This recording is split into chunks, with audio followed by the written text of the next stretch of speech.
हाय बच्चों, welcome back to CUT अड्डा 24/7। आप सभी लोग का सीयूटी का एग्जाम अगर हो चुका है और ऐसे बहुत सारे बच्चे हैं जिनका सीयूटी का जो स्कोर है वो उतना अच्छा नहीं आया जितना आप एक्सपेक्ट कर रहे थे। रीजंस बहुत सारे हो सकते हैं बच्चों। एग्जाम का लेवल थोड़ा डिफिकल्ट रहा, एग्जाम में थोड़े चैलेंजेस रहे और बहुत सारी चीजें हैं जो कंट्रीब्यूट कर सकती हैं उस रिजल्ट के लिए जिसके लिए आप तैयार नहीं थे। लेकिन जो चीज आपके हाथ में है वो है कि आप अभी की जो करंट सिचुएशन है उसको समझे और उसके हिसाब से एक डिसीजन ले। राइट, तो एक बहुत बड़ा क्वेश्चन मार्क होगा अभी आप लोगों के दिमाग में कि मैम क्या हमें सीयूटी 2025 के लिए ड्रॉप लेना चाहिए या नहीं लेना चाहिए। राइट, सो इस वीडियो में आपके उन सभी डाउट्स को मैं यहाँ पे क्लियर कर रही होंगी, आपको सारे प्रोज एंड कॉन्स बता रही होंगी और अगर आप लोग इस डिसीजन को लेते हैं तो क्या आपकी स्ट्रैटेजी होनी चाहिए, वो सारी चीजों को मैं यहाँ पे कवर कर रही होंगी।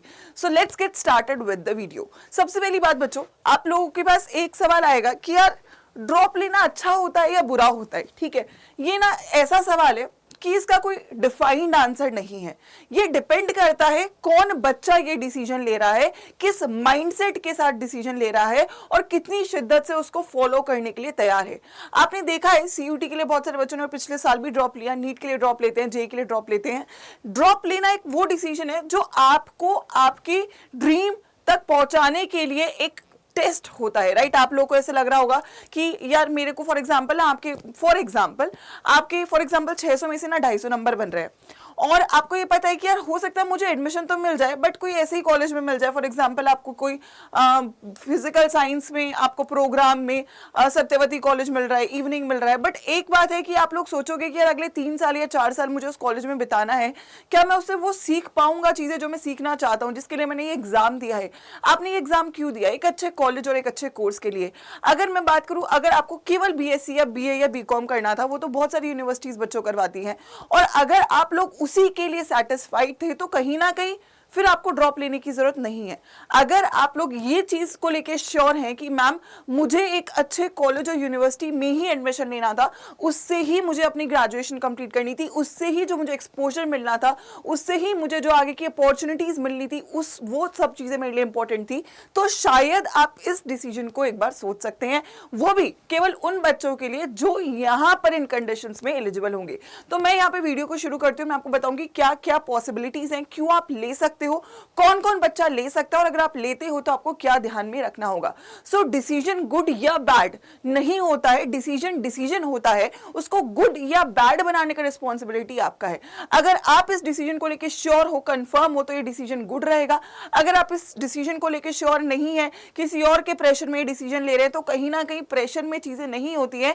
It should be completely your decision कि आप लोग अपने फ्यूचर को कैसा देखते हैं, वो कोई और डिसाइड नहीं कर सकता है बच्चों, क्योंकि आपकी लाइफ है, आपका फ्यूचर है और इवेंचुअली आपके ही डिसीजन होने चाहिए जो आप लोग को सही डायरेक्शन में लेके जा रहे हो। We are just a guide to tell you कि क्या क्या आपके पास पाथ्स अवेलेबल है। ठीक है बच्चों, चलिए तो सबसे पहले मैं बात करती हूँ कौन कौन बच्चे यहाँ पे ड्रॉप ले सकते हैं, who should take a drop. सबसे पहला ऐसे बच्चे जिनका ना सब्जेक्ट एलिजिबिलिटी क्राइटेरिया मीट नहीं हो पाए। फॉर एग्जांपल आपको 3 डोमेन लेने थे, आपने 2 डोमेन ले लिए।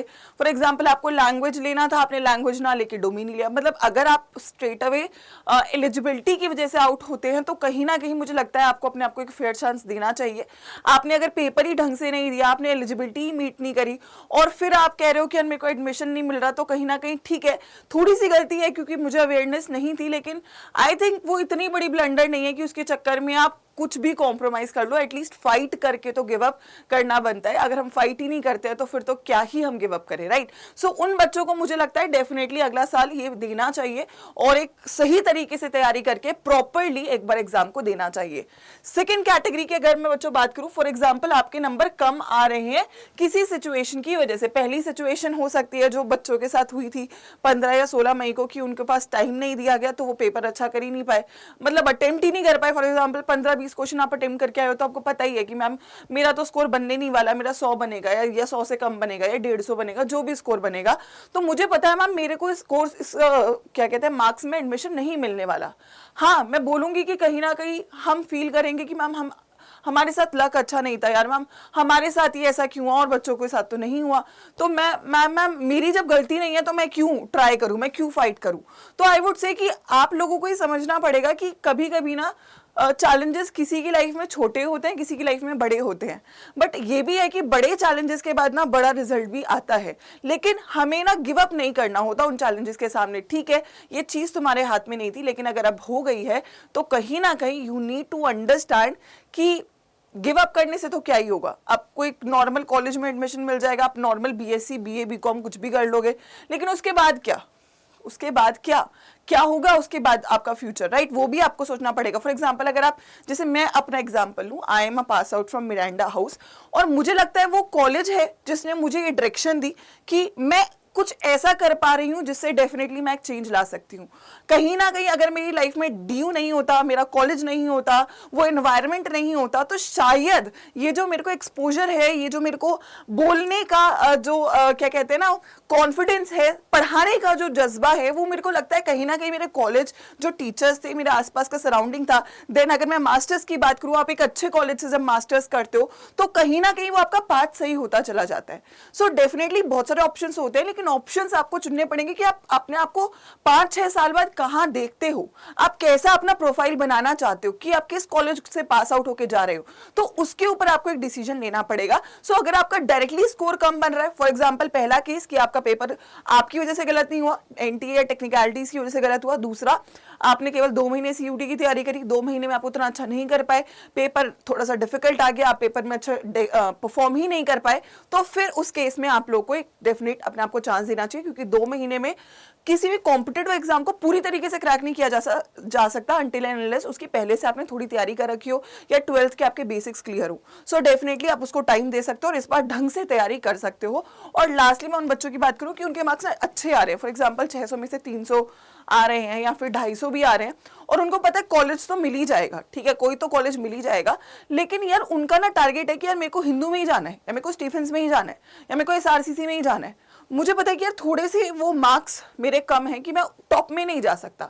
ये एक बहुत ही पर्सनल डिसीजन रहेगा इस वाले कैटेगरी के बच्चों का कि आपको कॉलेज मिल रहा है, लेकिन अगर आप सेटिस्फाइड नहीं हो उस कॉलेज से, आप एक और ट्राई लेना चाहते हो, तो डेफिनेटली आप यहाँ पे इस चीज को ऑप्ट कर सकते हो। दूसरा, यहाँ पे बच्चों के पास एक और ऑप्शन रहेगा कि आप अपने कॉलेज में एडमिशन ले लो जो भी आपको मिल रहा है इस वाले कैटेगरी में, थोड़ा ज्यादा खराब कॉलेज अगर नहीं है, और फिर आप साइड बाय साइड सीयूटी की तैयारी कर सकते हो, ताकि अगले साल आप ट्राई करो, आपका कॉलेज इंप्रूव हो जाए तो आप उसको स्विच कर लो। So these are the 3 options जिन बच्चों का, ये कोई भी कैटेगरी है, कोई भी कैटेगरी बुरा नहीं है बच्चों, लेकिन उसको सही बनाना हमारे हाथ में, लेकिन उसके लिए आपको मेहनत करनी पड़ेगी, राइट। अब मैं अगर आगे बात करूं आपको क्या ध्यान में रखना है ये डिसीजन लेने से पहले, सबसे पहली बात आपको एक्सेप्ट करना पड़ेगा कि आपने ये जो जर्नी आपकी रही है 2 महीने की, 6 महीने की, 1 साल की, जिन बच्चों ने भी जितना टाइम दिया है उसमें आपने क्या क्या गलतियां करी। आपने लेट स्टार्ट किया, आपने प्रैक्टिस को ज़्यादा टाइम नहीं दिया, आप रिविजन्स अच्छे नहीं कर पाए, आप पेपर में पैनिक मोड में चले गए। हो सकता है कुछ गलतियां आपकी ना भी हो तो उनको आप साइड बाय साइड रख सकते हो, लेकिन अगर आपने कोई गलती करी है और आपसे बेहतर कोई नहीं जानता है तो पहली बात तो उसको एक्सेप्ट करना पड़ेगा। ब्लेम डालने से नहीं होगा कि यार वो ऐसा हो गया, उसका पेपर मुश्किल था, मेरा आसान था, उससे आपको कोई भी रिजल्ट नहीं मिलने वाला है। So first of all except कि आपने कितनी तैयारी करी थी और क्या उस तैयारी के हिसाब से आप पेपर देकर आए हो, येस और नो। डिसीजन अगर आपको लेना है तो ये आपके खुद के लिए होना चाहिए और इसको आपको अपनाना पड़ेगा, एक्सेप्ट करना पड़ेगा कि यार मैं अगले फॉर एग्जांपल 7 महीने, 8 महीने या 10 महीने देने जा रहा हूं दोबारा से, मैं ये 8 महीने ना जी जान लगा दूंगा और मैं टॉप से नीचे पे कॉम्प्रोमाइज नहीं करूंगा।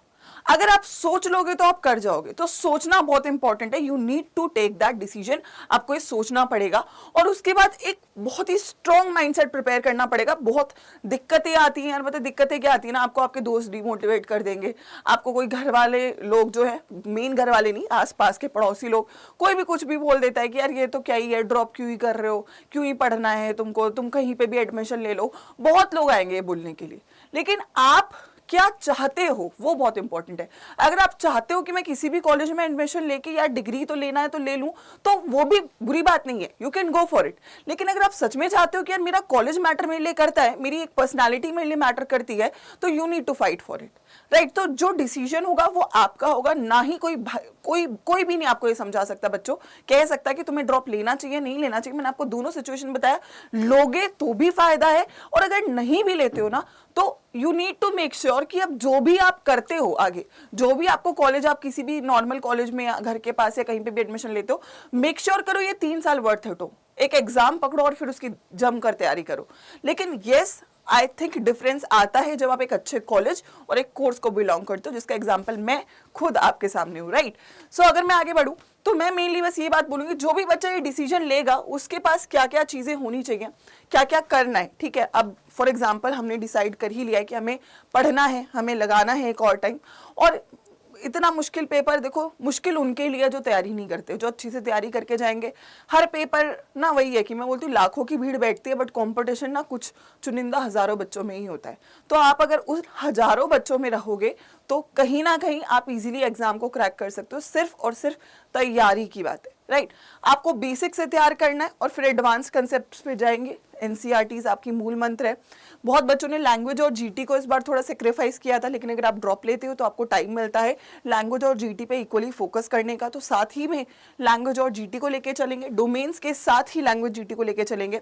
पैरेलली हमें एमसीक्यूज प्रैक्टिस करते चलना है। चैप्टर्स के इतने क्वेश्चंस कर लो, इतने क्वेश्चंस कर लो कि यार उससे बाहर कोई क्वेश्चन ही ना है, जैसा कि मैं हमेशा आप लोगों को कहती हूँ। साथ ही में हमारा रिवीजन प्लान होना चाहिए। हमारे को मंथली एक रिवीजन करना है, टेस्ट करना है, वो सारे प्लान्स हमारे होने चाहिए। क्योंकि अगर मैं सही में 8-10 महीने डेडिकेट करने जा रहा हूँ तो वो 8-10 महीने प्लान होने चाहिए। और उसमें आप रिस्क नहीं ले सकते कि यार चल ठीक है देखूंगा, होगा तो होगा यार, कोई नहीं मैं खुद से पढ़ लूंगा। आई वुड से अगर आप डेडिकेट कर रहे हो ये डिसीजन तो आप लोग इस पे रिस्क नहीं लोगे। आप बेस्ट टीम और बेस्ट टीचर्स के साथ पढ़ो। एक आखिरी बेट लो अपने ऊपर, आखिरी बेट लो अपनी टीम के ऊपर और फिर लग जाओ। क्योंकि ये बेट अगर आप हमारे साथ लोगे तो आई थिंक हम लोगों को जी जान लगाने की आदत है और हम लगाएंगे। और मेरी रिस्पॉन्सिबिलिटी और टीचर्स की रिस्पॉन्सिबिलिटी और भी बढ़ जाती है उन बच्चों के लिए जो ड्रॉप ले रहे हैं।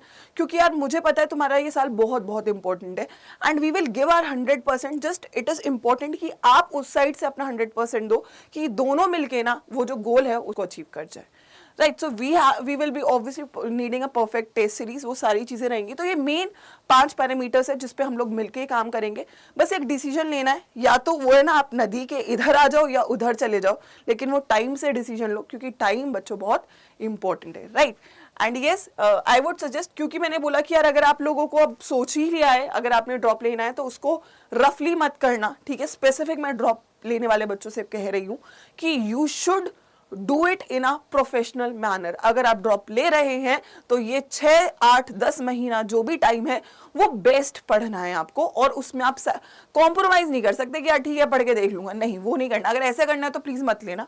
अगर आप सच में मेहनत करने के लिए तैयार हो, क्योंकि ये साल बहुत इंपॉर्टेंट है, तभी आप ये डिसीजन में लेना। एंड आई थिंक वो वर्थ इट रहेगा। अगर आप जो आपका बैच है, इंडिया का सबसे बड़ा बैच उन्नति बैच है जो हमारा 5 जून से स्टार्ट हो रहा है, अगर आप ड्रॉप ले रहे हो, take a decision and make a call for yourself, not for anybody else. ये आपकी लाइफ है, आपका डिसीजन है and this decision should be correct, वो हम यहाँ पे मेक श्योर करेंगे।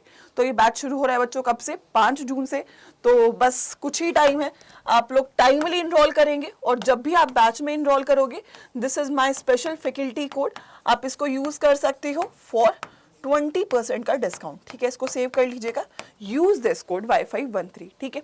एक बार मैं एक्सप्लेन कर देती हूँ बेटा कि आपको बैच में इनरोल करना कैसे है। और मैं चाहती हूँ जो भी बच्चा ड्रॉप ले रहा है ना यार, वो तो बैच के साथ कॉम्प्रोमाइज ना करे, ठीक है। लगता है यार मैम फीस है 9,000 या 10,000 जो भी फीस है, लेकिन आप समझो कि आपकी 10 महीने की फीस है, 1 महीने में 1,000 रुपये बढ़ता है, लेकिन इतना तो आप अपने, अगर आप पूरा साल देने के लिए तैयार हो तो कम से कम इन्वेस्ट उतना तो अपने ऊपर करो कि यार वो रिजल्ट दे आपको, ये साल आपको रिजल्ट ला के दे, क्योंकि it is going to be worth it अगर आप सही में 100% पढ़ाई करते हो, ठीक है। इस बार रिस्क नहीं लेना है आपको, ठीक है। तो अगर मैं यहाँ पे ऑल कोर्सेज पे जाती हूँ, ठीक है, यहाँ पे UG PG entrance CUET UG में साइंस आर्ट्स कॉमर्स जो भी स्ट्रीम है उसको आप सिलेक्ट करेंगे। So we have Unnati batch.